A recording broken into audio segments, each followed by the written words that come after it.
اسرائیل کے معاملے میں یہ بات حیران کن ہے کہ اس کے الائز نے اب اسے غزہ میں خون ریزی جاری رکھنے کی کتنی آزادی دے رہے ہیں۔ آج بھی ممالک اسرائیل سے یہ امید رکھے بیٹھے ہیں کہ وہ خود ہی رک جائے گا۔ اسرائیل سے یہ توقع کرنا وہ اپنے آپ رک جائے گا سراسر بے وقوفی ہے۔ اس صورتحال کو بین الاقوامی مداخلت کی ضرورت ہے۔ آج کی خبریں اس بات کی تصدیق کرتی ہیں کہ اسرائیل کو روکنا اب بہت ضروری ہے، بلکہ بہت پہلے روک جانا چاہیے تھا۔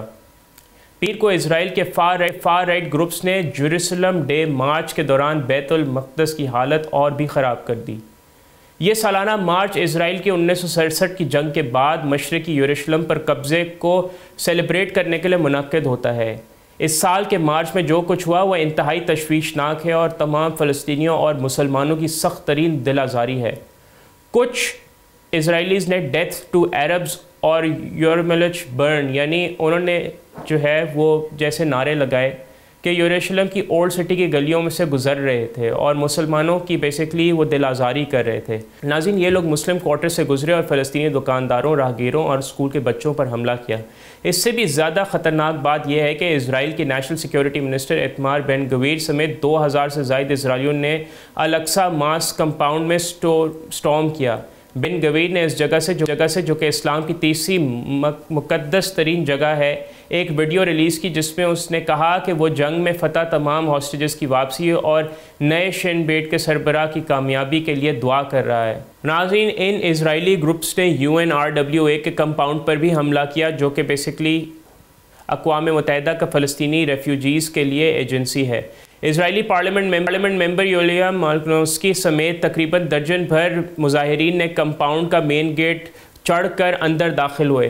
یاد رہے کہ اسرائیل نے اقوام متحدہ کے RWA کو بین کر دیا ہے اور اس ایجنسی کا 70 سالوں سے جاری لائف سیونگ کام رک گیا ہے۔ ناظرین، یہ جو اونروا کا پروگرام ہے اتنا بڑا بھی کور کر چکے ہیں۔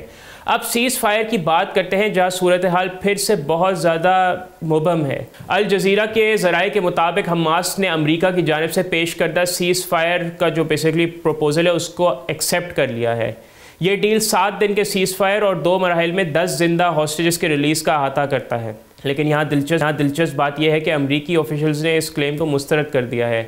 ٹرمپ کی ایڈمنسٹریشن کے middle asset envoy Steve Witkoff نے کہا ہے کہ جو پروپوزل حماس نے ایکسیپٹ کیا ہے وہ بیسیکلی ان ایکسیپٹیبل ہے۔ حالانکہ مزید بات ہے یہ کہ ایک امریکی پروپوزل ہی ہے۔